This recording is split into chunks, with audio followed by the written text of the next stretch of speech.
industry. I went to Huntington University. That's how I got into Indiana. So I went to Huntington. Hillsville was a little too close to home. And so I met my beautiful bride at Huntington. She's from Noblesville. And so then we moved to Noblesville. I was a small business owner working with my dad, owning a promotional products company. And then I also got into ministry. So I was very much involved in just the next generation ministry, youth pastoring.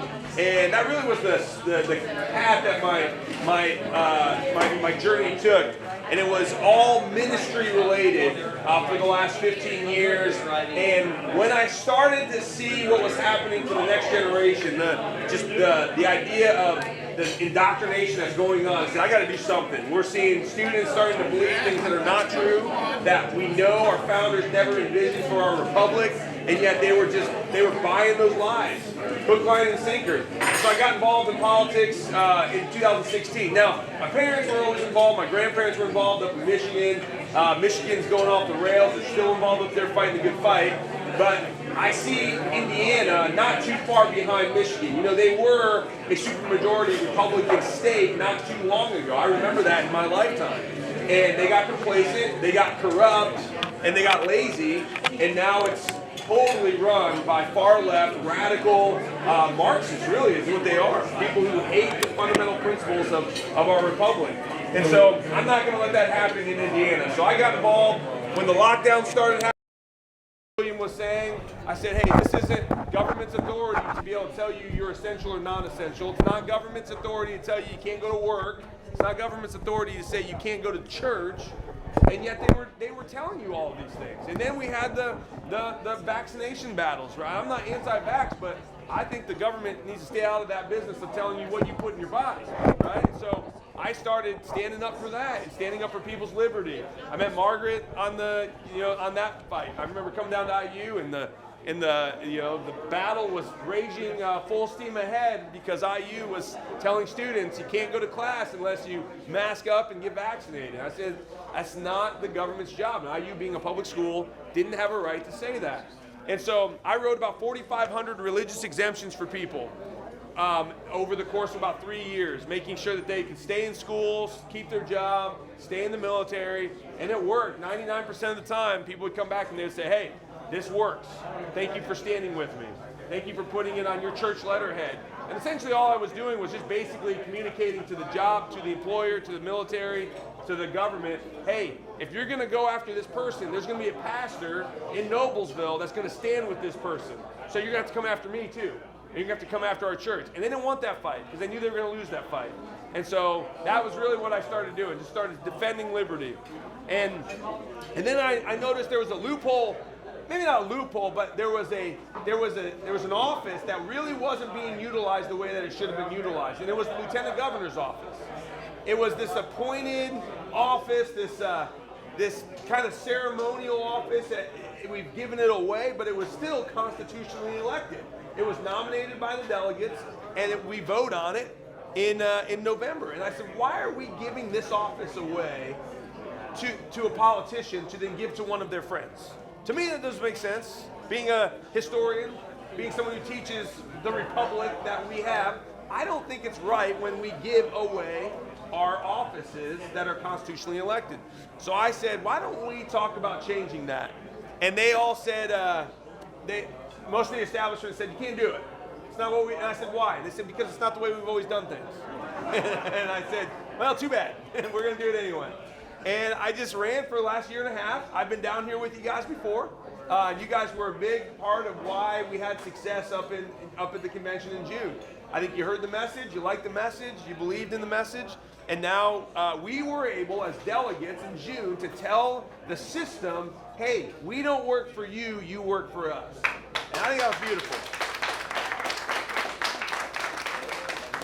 Now, let me tell you this. My background, I've been involved in politics, like I said, for the last decade. I've gotten to know Mike Braun since he's been senator. And one of the things I do is run the Hoosier Leadership Series, which is a conservative political action kind of leadership school. So we take conservative leaders from around the state, we teach them how to be effective in government. And so I've gotten to know Mike Braun that way through the Hoosier Leadership Series. So I've known Mike we've had a good relationship. We've had him speak at our leadership series many times. So when I got in the race, I called him a year and a half ago. And I called each one of the gubernatorial candidates and said, hey, listen, I'm going to run for lieutenant governor. I'm not doing this because I think you're going to be a bad governor. I'm doing this because the last 8 years has proven we really need the people's voice represented in that office. And Mike was great. Mike said, hey, I love it. I love that you're using the process. Good job. Go ahead. Keep doing it.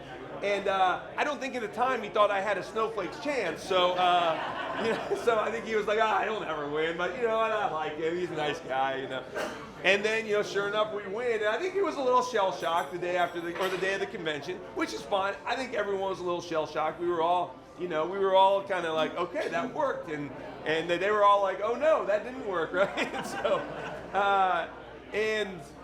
but the day after, it has been nothing but just smooth sailing. I mean, Mike and his team have worked so well with my team. They have welcomed us in with open arms, with grace. There has not been ever a moment where me or my team has felt that they haven't wanted us on the ticket. It is just a really solid unity going on right now. And the more I see of Mike Braun behind the scenes, I'm going to tell you right now, he is who he says he is. He's going to be a great business-minded leader in our state that can actually make government function more like an effective business rather than a bureaucratic tyrant machine that it's become.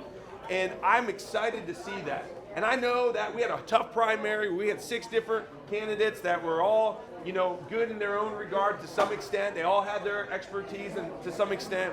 But now it's time for us to rally behind the ticket to say, okay, this is where we're going in Indiana. And I think what my election did, the process that played out, proved that the people really do have the voice of government. Like, it is our government. So all that to say, that's a little bit of my background, my history, how we got from there to here. And what I want to do now is I want to open it up for questions. Because I love taking questions, and nothing is off limits. The only thing I ask is don't make them easy softball questions, because I don't have time for that, nor do you. We need to get down to the brass tacks. So, I saw that hand first, and then we'll go jump over here. Okay. Well, it's a multi-part question. But yeah. The main question is do you think there's a deep state in the state government? Yeah. And do you and Mike have a plan to cut it back, and what specifically? Great question. So is there a deep state within the Indiana government, and do we have a plan to address it? So the answer is yes. Now what is the deep state? It's the bureaucrats that are rooted deep in the system, that have their own personal agendas that are playing out through the mechanisms of government. That is happening absolutely. I was just talking to a guy the other day in Republican leadership. He says when you go out to the food trucks at the State House during session, and all the bureaucrats or all those who are working in the government center come out and start talking around the water cooler, it's amazing how far left the majority of those people are. So we have a Republican conservative electorate, but then we have the people running really the mechanisms of government are far left, and they don't want that conservative presence. And so what they'll do is they'll undermine any of the leadership that's trying to do things. So here's one of the things that I'm going to do. Okay, sounds good. All right. So there we go. Perfect. Okay, there we go. Now, that might be a little bit. You know what? Now I'm gonna sneak back over here. Is that all right? Okay. It was just super loud, and I don't know if they were necessarily. Yeah, that's good. Okay, go back this way. All right. This is great. It's flexible. Yeah. Now you're Mike. Cool. Perfect. Yes. All right. So what I'm going to do to get rid of the deep state, or at least to play my part in going after the deep state, is I already told my team, and you can spread the word, because this is one of the easiest ways to identify those who have far left value systems within government. If I get an email from anyone in my office or in agencies that I oversee as lieutenant governor, and their signature has their their pronouns on it, they're going to be gone, right? That's it. I'm done. Really easy. We're not going to play that game. And here's you may say, well, that's really mean. No, it's not. If you think that men can be women and women can be men, and there's pronouns needed when we're talking to one another, you don't understand the basics of even reality. Why would I want you operating our government when people's lives are on the line here? So let's just if you can't get 2 + 2 right, I'm not going to put you in the algebra department. You know what I'm saying? So we've got to get back to the basics, and that's a very good identifier. People use their pronouns. They don't have a grasp on reality. They really don't. So that's going to be one. That's going to be one way that I identify them real quick, and we'll deal with it. How much power do you have to get rid of people? Well, you would have to go through an HR department. You can't fire people real easily, but we can certainly relegate them to places that they will have no influence. We will make sure that they're not going to be the people. If we can't get rid of them, then and we'll just make sure the culture. And listen, we're not going in there saying we're going to fire anyone and everyone, but you need to come over to the values that we have. If you can, in good faith, do your job in alignment with the values that the people have elected, then we'll be fine. I don't care if you're on the left or right in the bureaucratic state. Just do your job in good faith with the alignment of those who have been elected. So, regarding the deep state, the UN adopted the Pact for the Future September 22nd. Are you familiar with that? well, say that again. The Pact of the Future. Pact for the Future. Pact of the Future. I'm not familiar with that one. No. You should be. Okay. What is it? You send me your email, I'll send you the Okay. details. All right. But the goal is total control of all the signature nations, and most of which have signed off. The U.S. is one of them. Okay. And Harris and Biden are just lackeys for this UN Pact for the Future. Gotcha. Their objective is total control of humanity. Yep. And what they want to do this with is digital currency. Digital currency was blocked by the Republicans versus the Democrats the last time it came up. And I think Senator Braun made a motion to keep it private. Once that goes in, the Democrats get control of the government. They will take out privacy restrictions. And everything you will do will be controlled by the government. You will get a social credit score. Yeah. And I have a video from Glenn Beck who talks about what will happen, some of it. One of the things is I, as a white male, if I have to turn my dollars in for digital currency, I will get 80 cents back. That's right. Yeah. You heard this? I have. So. You know what that's going to do? Yeah. That's going to cause a civil war. Yeah. Oh yeah. Without a doubt. That's going to shut down IU. Yeah. Because mom and dad are going to say, I got to pay rent and food. I can't send you to IU. I'm telling you the facts. Let me, businesses. So let me just kind of piggyback off what you're saying. So I haven't heard of Pact for the Future, but everything you're saying is I have seen that coming in a lot of different ways, whether it's the World Health Organization, whether it's the UN. They're trying to strip us of our sovereignty, and they're going to go to a globalist one world government. That's what they want. We know that. That's right. And so what do we do as a nation? First of all, we elect people federally that push back on that. Praise God, we got Republicans who fought against the digital currency, right? That's a great thing. But we're just holding back the dam from breaking right now.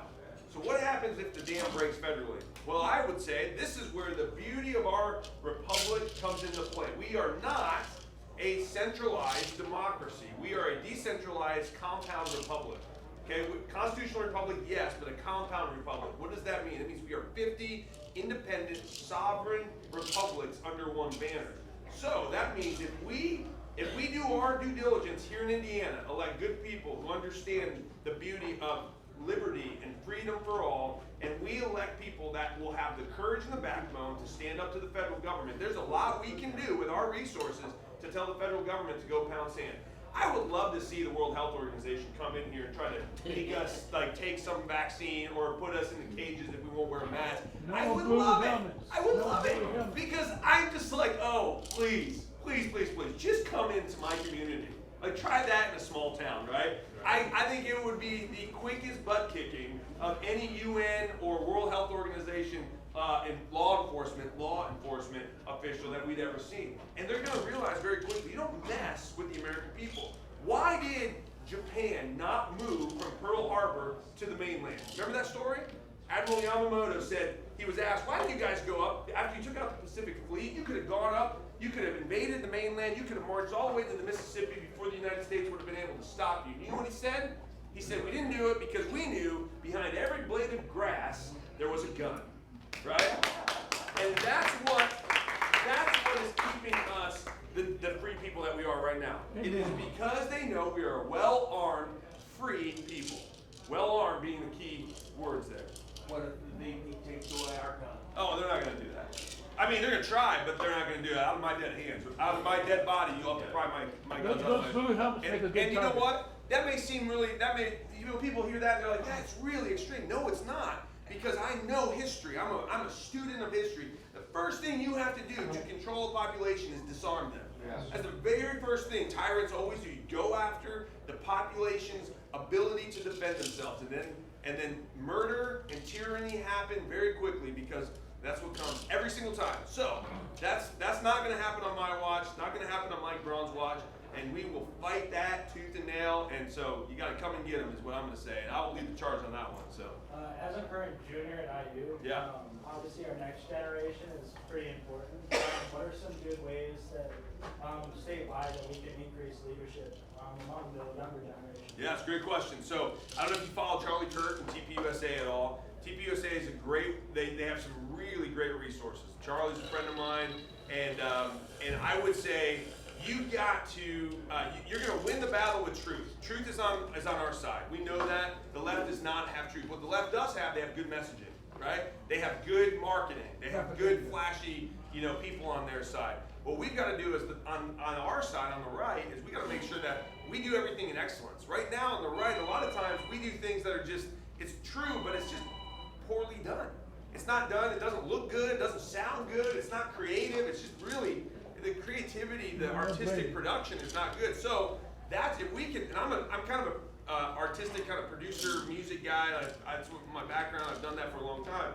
I think we can reach the next generation with creativity. Charlie's doing that. TPUSA's doing that. You got other organizations like Daily Wire, Ben Shapiro. They're really doing some amazing things. PragerU's another one. So I think if we can find a way to partner with organizations that are already doing it well, that's the first step. The other step is we've got to make sure that conservatives on IU feel safe to be able to speak their beliefs. High school. Right? Right now, and in high school, right? Right now, there's a statistic that came out the other day, 86% of students at IU are Democrats, self-identifying Democrats. 86%.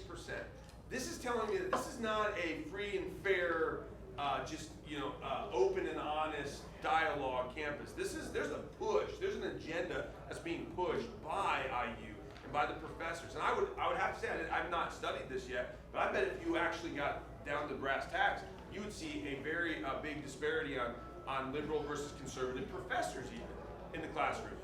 And I know some professors who are at IU that can't be vocal about their conservative beliefs if they are conservative. Right? So how do we fix that? Well, the governor has 5 appointments to the trustees, right? And it's an 8-person board. So if we get a Governor Braun, I'm sure he's going to get trustees in there that will not be for DEI or CRT or this apologetic anti-American value system. So I think that's going to be where it starts. So we're gonna fight for your right and your ability to be able to share your beliefs openly. And I think when you have that freedom to do that, you'll win the argument. Truth's on your side. Truth's on our side. It's just we have to share truth, and they win if we can't share truth. So, Micah, for quite some time, we've heard lots of complaints and so on about Indiana University students voting in our local elections. Now, I don't have a problem with them voting in our elections if they are actual residents of Monroe County. yeah, sure. Yeah. So, the law for being able to get a ballot is you have to have a state-issued ID with an expiration date. Yep. And maybe your picture, I don't remember if that was. Yes. Okay. And you can present that. Now, if I was from New York City Yeah. and I presented you my Indiana University ID, Yeah. I can get a ballot to vote here. Yeah. Now, I'm not sure that those that do that are voting here and in New York City, which is illegal. But Indiana University thinks so much of us that they really encourage these students to vote in our local elections. So, if IU thinks that these students now are residents because they've got this ID, they are residents that can vote, then shouldn't there be some kind of statute in our Indiana code that if they are residents, they pay resident in-state tuition? Yeah. Yes. I think that's great. Yeah, absolutely. Now, I'm going to ask Diego about that because the question that you're bringing up, which is if they're from New York and they're claiming residence here, who's validating that they're not voting in New York and here, right? And I was going to say nobody is. It's just an honor system, and frankly, I don't trust the IU student, unfortunately, further than I can probably throw them. So and it's not to say that they're not necessarily good people, but they're kids, right? But the students and the parents, neither one know. That's right. They don't have to pay that out-of-state tuition. Yeah. So and I think that's a really good point. Certainly something I would be in favor of. Certainly something I think Mike Braun would be in favor of as well. But I think also too, we got to talk to Diego, Secretary of State, make sure that he recognizes that that could be a loophole that we need to shore up. There's some mechanisms that he could probably pull right now to make sure that That would be much appreciated. Yeah, I absolutely. will say, Some reason why it Purdue wasn't almost done. fixed the problem. Yeah. Mitch Daniels, I guess in his last 2 years, he took the expiration date off of Purdue University IDs. Those are not legally, they're not able to use those to legally vote. Because there's no expiration. Right, but the new president now is offering them, Put them back on. no, well, because he doesn't want to disenfranchise anyone, offering like voter ID slips based on, so I mean, so I mean, we're almost gonna be something. Yeah, that's right. Yeah, it's good. Although the military has to do absentee voting, they cannot vote. If they're stationed in North Carolina, they have to still get a ballot from us. So why can't the students do I think that'd be a great thing to put in the statute, something to look into, and I can bring it up with legislators. If you're an out-of-state student, you just by law have to vote absentee in your home state. Yeah, that'd be good. I hear day after day after day, legalize marijuana, it's not a drug, it's safe. I was a addictions counselor for 25 years. It's not safe. The THC kills white blood cells, for one thing. You know what white blood cells do? They give you your immunity. So, and that's just one thing. And I spoke to a young man today, he's 28 years old, and he just can't understand when I don't think we had it. And So- look what is happening in Colorado and the states where they've had it. Yeah, I agree. So I haven't changed too many of my viewpoints over the course of my life. I feel like I was rooted and grounded in biblical truth, constitutional truth, and so a lot of I've been pretty much everything that I believed when I was 20 years old. I believe today. The only thing that I've changed, I used to be more libertarian when it comes to marijuana. I used to think that it's fine, like just we legalize alcohol. God gives people the freedom to be stupid. The government should give them the freedom to be stupid too, right? I don't necessarily think it's good to get drunk, and I don't think it's good to get high. But we got to give you free. There's got to be some aspect of freedom. Well, that all changed when Michigan legalized marijuana a few years ago, and I have seen what it has done firsthand because my family's still there, and it has just tanked that society. You have more DUIs.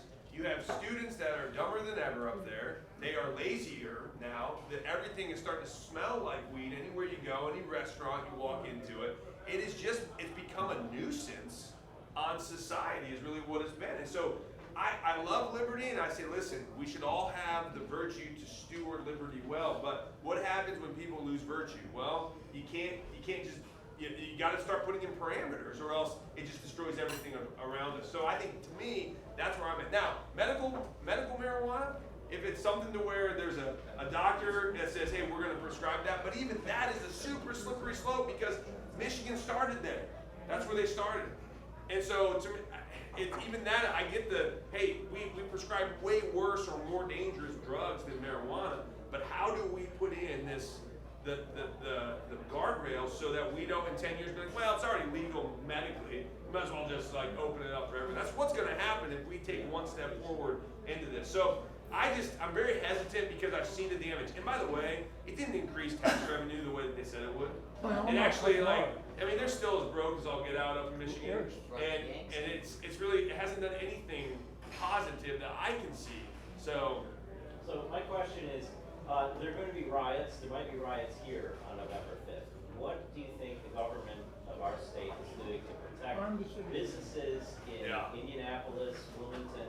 Are they getting the National Guard ready? Because that's the last thing. Yeah, they should. A bunch of Democrat students running around burning. Yeah, they should be. I mean, that's where the government has their top priority is to secure the liberties of its citizens. That's why government exists, per God's ordinance and Scripture and what the Constitution says as well. So if citizens are going to run around and start burning other people's homes or businesses to the ground, it's the government's job to make sure that doesn't happen, or they stop it, or they carry out justice big time after it's happened, so that no one in the future would ever want to do that same thing because they see what happens to the evildoer. So I think what's gone on with what we saw in Indianapolis just a couple years ago with BLM, right, was marching through. They let them burn Indianapolis to the ground. Indianapolis still hasn't come back. And it was Democrat leadership. What the governor should have done is he should have called in the National Guard and put it down. If the mayor won't do it, then he either calls in the state police or you call in the National Guard and put it down. And you put it down with force, right? There were rumors that they were going to come up from Indianapolis to Hamilton County to march because the BLM group started saying, "Why are we burning down our own homes and our own communities? We should go up to the suburbs." Go where all the people who aren't like us, all the white people is what they were saying, and go and you know what why they didn't come? Too many guns. Yeah. Because we got word up in Hamilton County that was going to happen. We said, yeah, come on up here, see how that plays out for you, right? You're not going to go back down alive if that's what happens. Stand your ground. And we said that, and they didn't come. And people might say, man, that's super unloving. No, it's loving to protect the things God has given you, like your children, your business, your community. And so we just said, if you're going to come, it's again, Jason Aldean's song is so spot on. Try that in a small town and see what happens, right? And I think that's the point. When you let evil get away with one little thing after the other thing, it grows out of control. Indianapolis has proven that. So as the governor, as someone in leadership, with whether it's in your community, you need to make sure that your law enforcement is ready to go and put down evil. Romans 13 says this: government does not bear the sword in vain. Right? That means God is saying, I've given government the sword for a reason, so that when they use it, it creates justice and liberty for everyone else. When a wolf comes into the sheep's pasture, what is the shepherd supposed to do? Kill the wolf, right? And yet, we have been told, oh, God made the wolf. God loves the wolf. We should just embrace the wolf, right? And even the sheep that want to identify as wolves and the wolves that want to identify as sheep, right? Just let them all live together. And then the shepherd looks around and all the sheep are gone one day.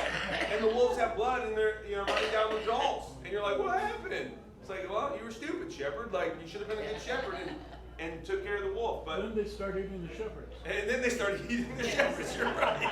You're right. Yeah, that's right. So it's common sense. It's just common sense, but we've lost common sense. Yeah. What do you think about America withdrawing from Afghanistan the way they did? Oh, with it was what was the Afghan in the real world. And so when they withdrew, they said the Taliban's going to take care of everything. We'll make a deal with the Taliban. It's the same thing Neville Chamberlain did in 1939 with Adolf Hitler, right? So we'll make a deal with Adolf Hitler. He'll be nice to us. He won't hurt us, right? And you know who the biggest critic of that deal was? It was Winston Churchill. And you know when he called out Neville Chamberlain for being foolish? And he said, you had two choices, war or dishonor. Today you chose dishonor and you will have war, is what he said. And everyone said of Winston Churchill, stop being a warmonger. We just made a great deal with Adolf Hitler, and he's going to leave us alone. Just stop being, you're just so mean, Winston. You're so mean. And what happened? Adolf Hitler, we know the end of the story. He didn't. That deal wasn't even any more valuable than the paper it was written on. And he begins to bomb London. Everybody says, what just happened? We thought we made a deal. The Biden administration has not learned from history. They did the exact same thing with our enemies. They did that. Obama did that with Iran. He sent a pallet full of billions of dollars over there. So please don't hurt us. And what are they doing? They're shooting missiles at our ally right now in Israel. Like in this very moment, right? Why? Because we paid them billions of dollars to make those missiles, and now they're threatening our ally and our soldiers. And it's just absolute insanity. And if I didn't know better, I would think Democrats who want to destroy America because they're doing everything right in order to make that happen. So, all right, let's, any other, I know we got property taxes, great question. I think ultimately, on face value, this is my personal stance, I'm not speaking for Mike Braun, but I think he probably would, in his heart of hearts, align with this. So I'm not saying we're going to get there, but my personal stance, I believe property taxes are unconstitutional. And here's why, because it's not really your property if you have to pay the government rent to stay there. Okay, think about that. If you have to pay the government rent to stay on a piece of property, it's not yours. And then they tell you what you can and can't do with it. And so here's what I also recognize that we didn't get here overnight, that local communities rely on property taxes. We can't just pull the rug out from under them. So I'm not advocating that we just take it back to zero overnight. We can't do that. It'll destroy communities like Bloomington, like other small rural communities who depend on that. However, we need to start taking chips away at that. We got to chip away at that whole problem. So what Mike Braun has done, he's put out a plan. It'll take it back to 2021 levels. It will limit the growth. You will never be able to see your property tax from year to year grow more than 3%. Let me give you an example. Last year, Farm Bureau just put out a statistic. Farmers' property taxes have gone up 26.1% from last year to this year. 26%. Grain prices haven't. And grain prices haven't. You're right. So farmers are just getting owned by grain prices, property taxes, and Bidenomics, inflation, and fuel costs. So here's the deal: how did we let that happen? 26%, because assessed values have been overinflated, is what's going on. So what Mike Braun's plan says, hey, your assessed value can grow and grow and grow, but we're not going to let your property tax increase from more than 3% ever year to year. So if that would have been in place last year, farmers, their assessed values would have gone up, but the law would have said, hey, 26% is what it's going to go to. Not with this law, it would only been able to go up 3%. Imagine where farmers would be today if their property taxes only went up 3% from last year to this year. Big difference, big difference. Again, it's a great start. I would love to see it chipped away at even more, but we're going to have those hard conversations with local governments, because they say property taxes, you start saying anything about that, and that's their piggy bank. There really is. And by the way, we have a 1% property tax cap on assessed values right now. So did California 25 years ago. They put that into place 25 years ago. And look what happened. The government still got their money because they just increased the overinflated values of properties. So now you go out to California, buy a 700 square foot home for $1 million, right? Why? Because the government gets more money. 1% of $1 million is more than 1% of $100,000, right? So we're just 20 years behind where California is. So it's coming. Don't think that, oh well, we put in a 1% cap. No, we're seeing huge overinflation of our assessed values. It's gone through the roof. I study economics. It's not a typical economic trend, what we've been seeing when it comes to our property values. It's just not. So. By the way, my property tax last year grew 35% in one year, by the way. 5% in 1 year? 35. 35. Holy smoke. Are you? Nothing changed. Nothing changed. Is your home? Is that your residence? Yes. Now, regards also property tax and deep state, because you will see it will become if you run business, large organization business, you know that 25% are doing 95% of the work in the organization. The same is with the local government and state government and federal government. Can you fire 75% of the workers in state government by design? Simply say, okay, if your social security number is end of while you are yes, next day you don't have 50%, and next day you are firing somebody with even number of the beginning of the social security number. After 2 days you don't have 75% of the workers, and trust me, the discussion next to the food truck will change because people who stay will feel very strong fire under the ass to not be fired, because then you will start to look, if you didn't fire in 75%, those 25 were doing job and exchange what you had. Then it was idea of Vivek Ramaswamy. Yep. And he said, then you avoid all the legal problem with HR. Yeah. I think that's because you are decorating. Okay, we are reducing 20, and it doesn't matter gender, nothing. Nothing, pronounced, nothing. Your number was wrong. You are not lucky. It is simple luck. I think that's now, because I didn't finish. Now we can cut costs of the administration, and the same in local administration, like in Monroe County or this town, because when I ask what happened when my taxes grew so much, this nice lady in Monroe County, she simply looks at me and it is normal. I said, we have already stagnation, or maybe you are going to depression. And she, what are you talking about? They are simply living in La La Land because they are not feeling what we feel every day. And that means all these HR, if you start to say, we have to discuss with the HR to fire anybody for government, I don't trust you, you will not do nothing. If you do decree, okay, you are lucky or not lucky, or simply make lottery. I think Hold the lottery, and that's it. HR doesn't have anything to say to it. I've heard Vivek talk about that before, and I think that's not a bad idea, right? I think one of the things that we'll look at, and what we're going to do on day one in my office specifically, is we're going to cut 2% off of our budget. If that means we've got to cut jobs, if we've got to cut whatever it is we're going to cut 2%. Why is that? It's not going to make a dent in our state budget, but it's going to show to the other agencies, hey, you guys all should follow our suit. And I know that Mike is thinking the same way. He's going to come in. He's going to make those really efficient cuts. We already have a problem on our hands because we've been hiring people in our state agencies rapidly over the last 2.5, 3 years because of the COVID relief money. We've been flush with cash, right? Well, guess what? That got turned off this year. We're not going to be able to pay those salaries going forward in the next few years to come.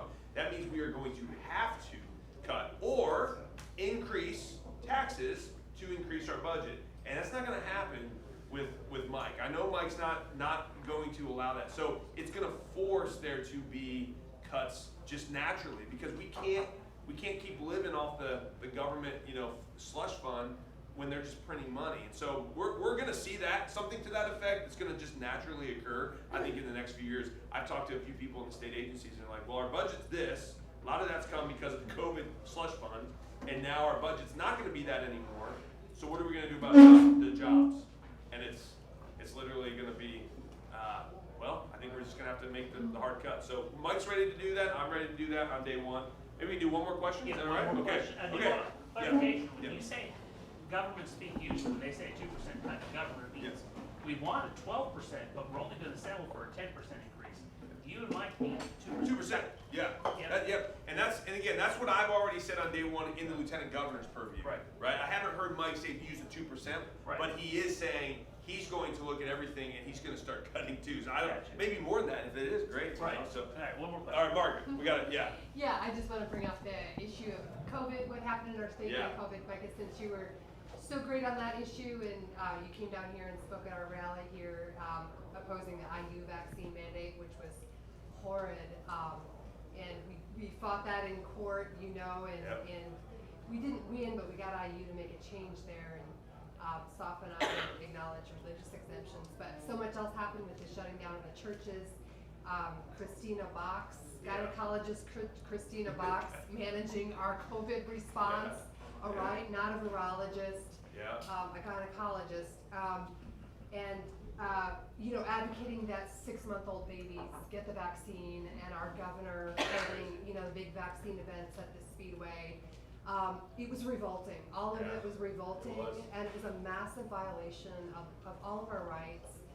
And we've had at the federal level, we've had congressional hearings on the origin of the virus and how everything happened, and Anthony Fauci's been called to testify.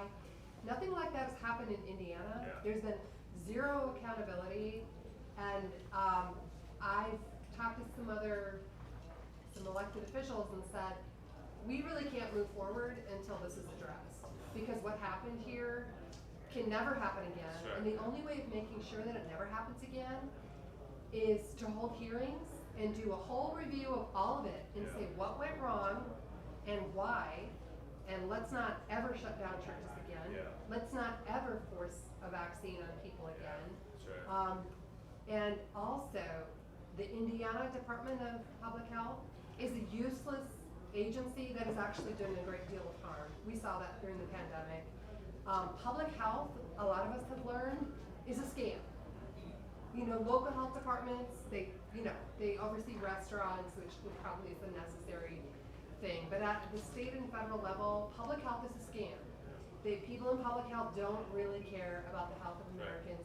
And if the Indiana Department of Public Health really cared about our health, you know, they would have been telling us in the very beginning, go outside, get sunshine, exercise, eat healthy, take vitamin C, bulk up your immune system, and we didn't hear any of that. So I think that whole And even things that did work, they championed the mainstream media talking points like ivermectin. Doesn't work. Now we know it works, right? Now we know. We know. So what can you do? What would you be willing to do?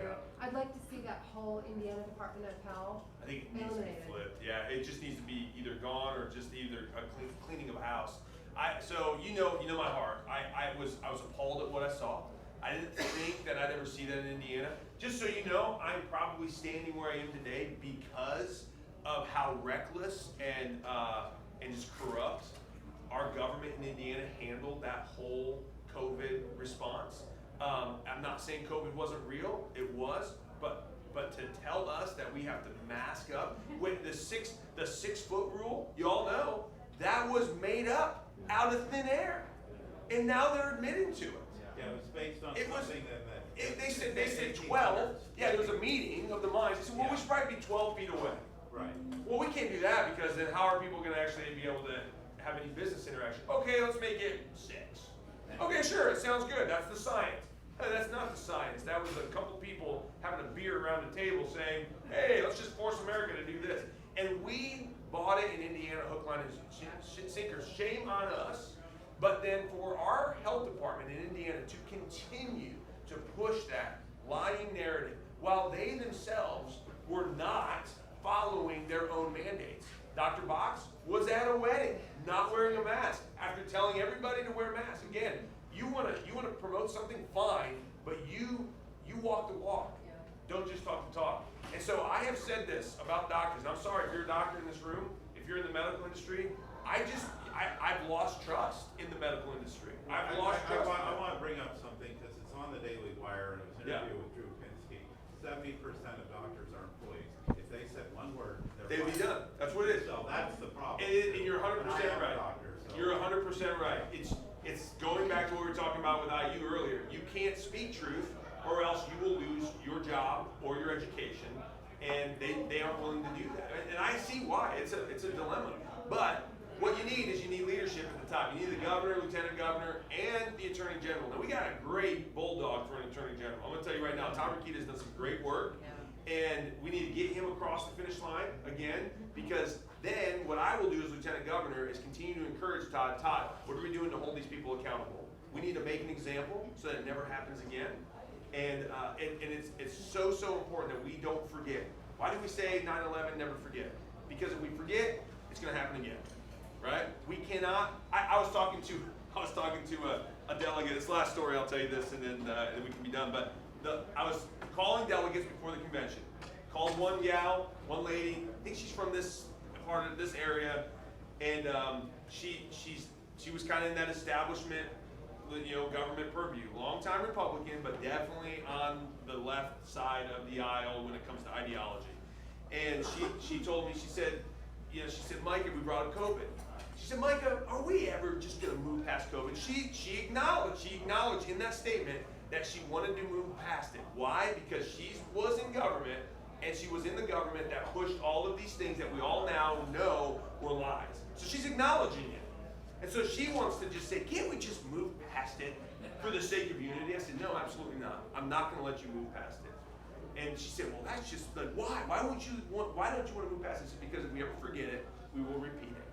And so I said, I'm not saying that I want to see everybody crucified.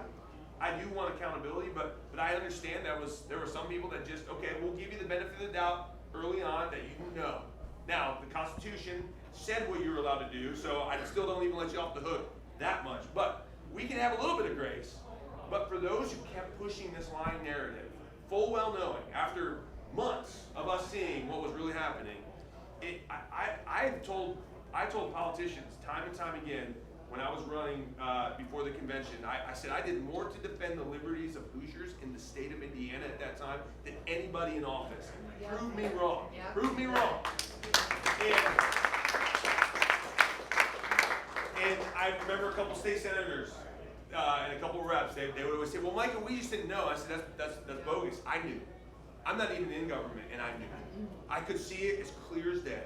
So I'm not letting you off the hook, because I called it within 2 weeks of it coming out. I called it exactly what it was, and it played out exactly like I said it was going to play out. And I said it publicly. I said it on my Facebook page. I said it on my Instagram. This is what's coming. You know, everybody better wake up. So I said, I'm not going to let you off the hook. Oh, these were unprecedented times. And I said, by the way, the Constitution was written for unprecedented times, so the government cannot take our liberties during unprecedented times. Amen. As your Lieutenant Governor, that is the passion I will go into that office with, and you will not lose your liberties during unprecedented times. I'm not going to let it happen, come hell or high water. So thank you all for having me. I appreciate it.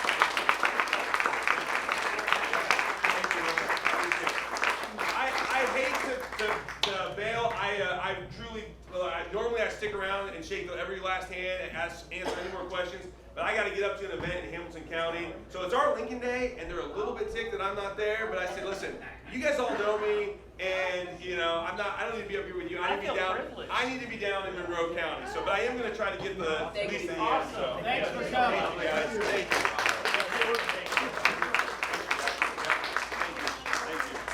All right, good to see you. All right, keep in mind, next first Tuesday of the month, Election Day will be here.